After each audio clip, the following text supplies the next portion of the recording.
85% of people who don't currently own a home still want to, but only 1 in 4 of them now believe they will. Exactly. That's a pretty pessimistic view for a whole generation of people. House prices are too high and rents are shooting up. Developers are declaring bankruptcy before finishing construction, leaving new owners stranded. And then there's the lack of security and availability for renters and social housing tenants. As you search for answers to the housing crisis, it's easy to get lost in all the noise. We're here to help you see the big picture. This is Homes Not Houses, an investigative podcast recorded on the lands of the Wurundjeri people of the Kulin Nation, which puts the housing system under the microscope and examines the factors which exacerbate inequality across the nation. Join us for this 6-part series where we unpack the current housing crisis, how we got here, who wins and loses from the current system, what sort of better housing system could we have, and how we can get there.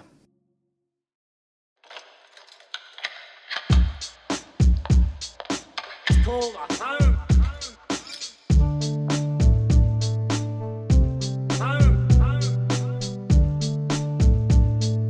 It's called a home. Having your own house is the whole one you get sense. To own your own home, I think, is a critical part of Australian dream.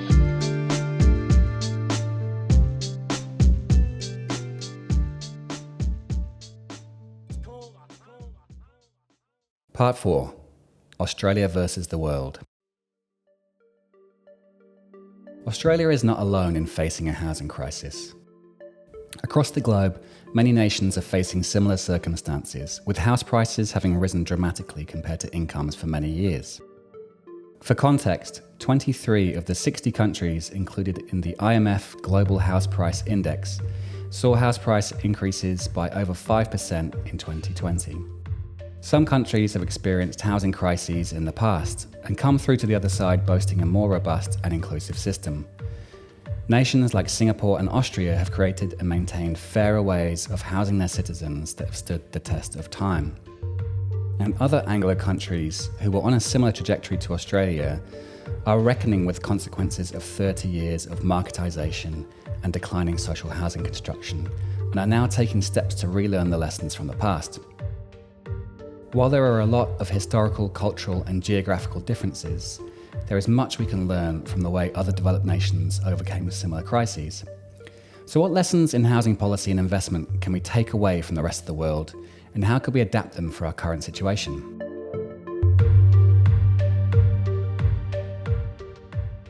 Around the world, the ways nations approach housing is diverse. Their alternative attitudes towards homes, housing and land ownership result in policies which are quite different from ours.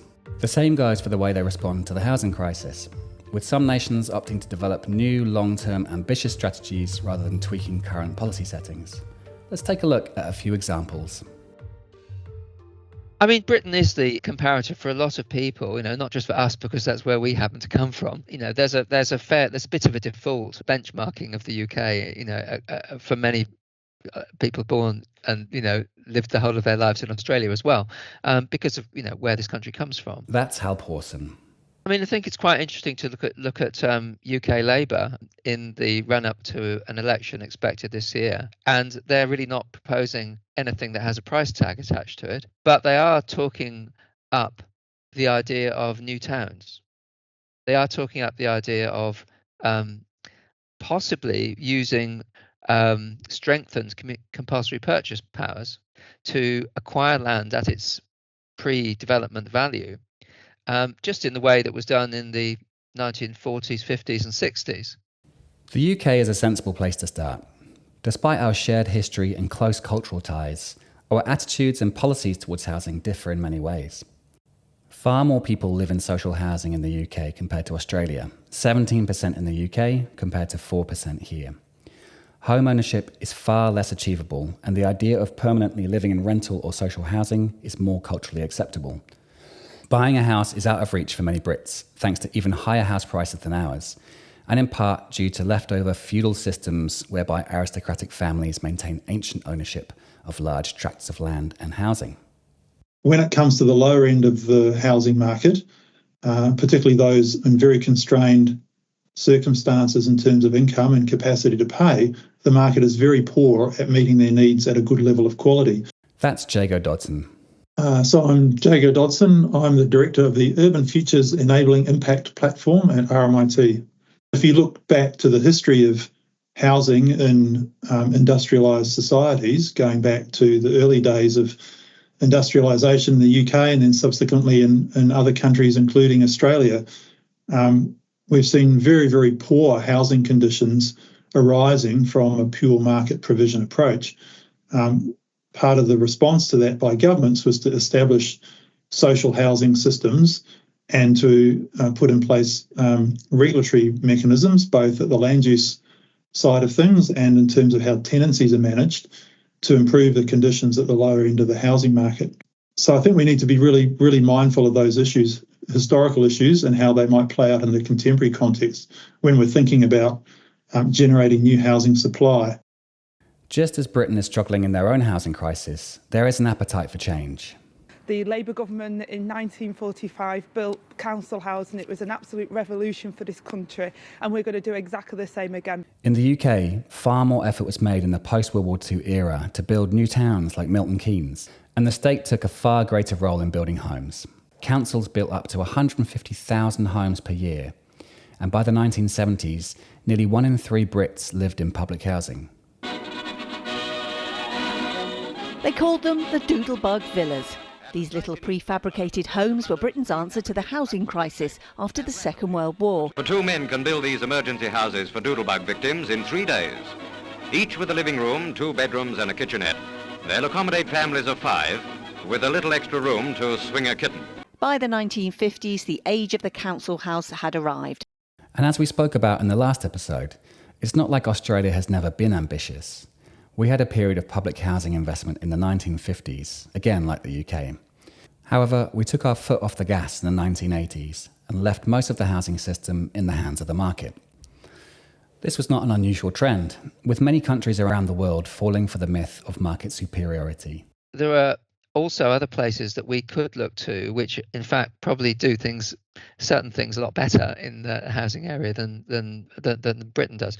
We do have some other countries that we can look to, and I think Austria and Finland are 2 other European countries that my colleague Julie Lawson always, quite rightly I think, highlights as being unusually progressive even in the European context, in a variety of ways, in terms of sort of valuing social housing, but also in terms of having a strategic approach to housing policy more broadly, which I think we, again, could learn from. One city in Europe has been able to maintain high rates of public housing tenancy.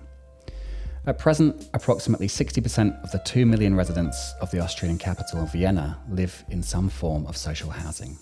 After the First World War, and before Vienna's fascist takeover in the Second World War, a social democratic municipal government constructed hundreds of public housing superblocks to fight mass overcrowding and soaring rents. These provided both low-cost housing and social services such as medical facilities, schools, and libraries for their residents. Once democracy returned to Vienna after the war, public housing construction was revived and has been maintained ever since. Many of these original housing developments are still used as social housing today, having undergone necessary maintenance and upgrade programs, which have been largely missing in our public housing system. In short, the prevailing narrative of privatising public services in the 1980s and onwards was resisted by Vienna's citizens. And because such a large proportion of people lived in social housing, the social stigma against social housing never took hold. It's not uncommon for people to live their entire lives in subsidised rental accommodation, regardless of their income. Despite facing some problems, such as excess demand, social housing remains a viable and respected form of tenure for much of the city's population.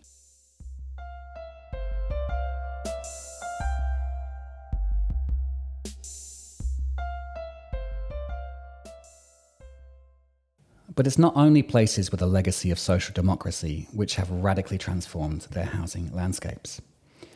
Under British colonial rule, Singapore's housing stock was underdeveloped, characterised by overcrowding and of very poor quality. While forms of public housing were experimented with from as early as the 1920s, Much of Singapore's pre-independence era housing was of low quality, fire-prone, and simply insufficient to keep up with population growth. In the 1960s, the establishment of a Housing and Development Board responsible for housing construction, mortgages, planning, and housing assistance transformed Singapore's home ownership landscape. Public housing is often considered low in quality and high in crime, but it's a totally different story in Singapore. Government-built apartments in Singapore are clean, safe, and well-maintained, and about 80% of Singaporean households live in them. Crucially, despite Singapore's reputation as being a hyper-capitalist city-state, the national government has maintained ownership of over 75% of the land in Singapore, with most homeowners purchasing a 99-year leasehold. As we saw in episode 2, the ownership of land is a critical factor in shaping housing affordability and construction rates, with owners of land able to wait out the current market conditions for greater profits in the future, regardless of the current need for new housing.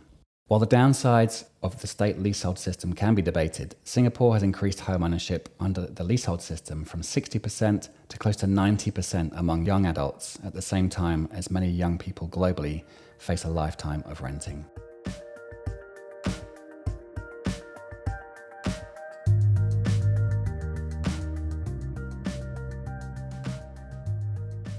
In more recent years, many countries have taken action to address soaring rents, falling home ownership, and the emergence of new threats to affordability, such as the rise of short-stay accommodation, such as Airbnb.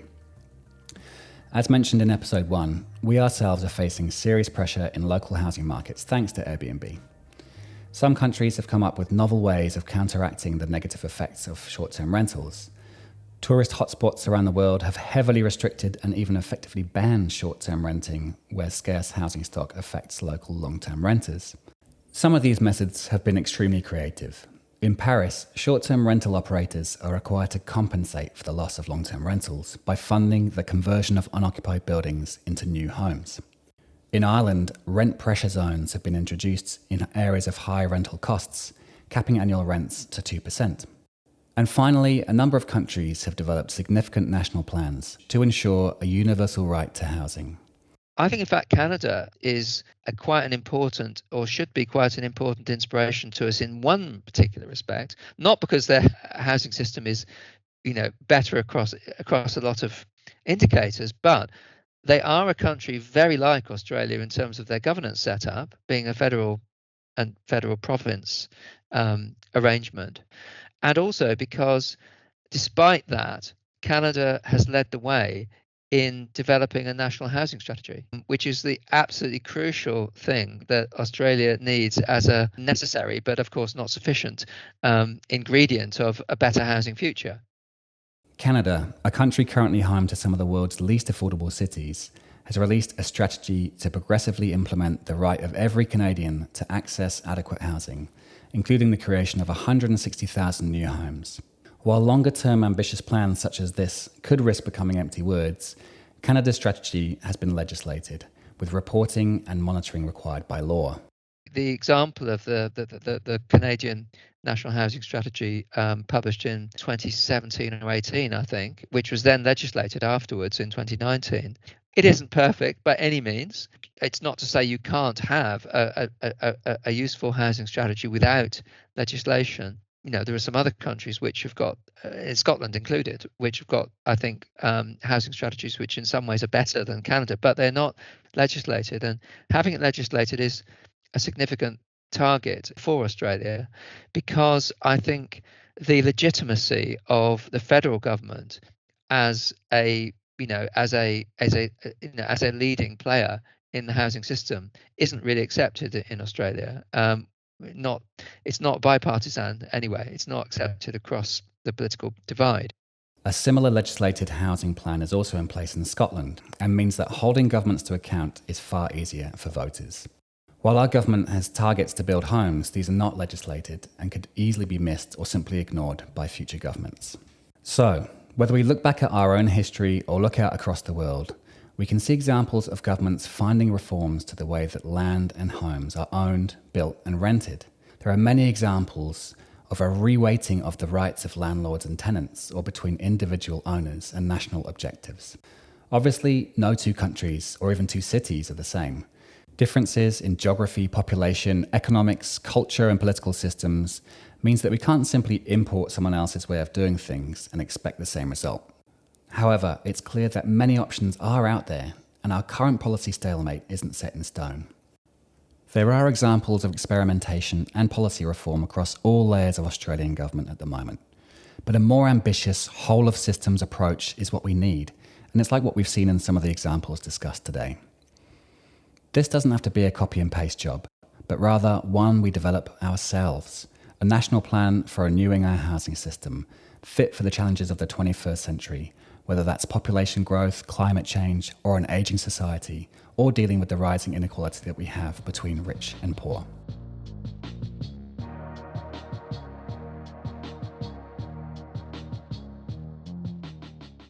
Join us next week as we look at the factors that make Australia's housing crisis unique and what we must consider in our efforts to make our housing more equitable. I'm Matt Lloyd-Cape, and this has been Homes, Not Houses.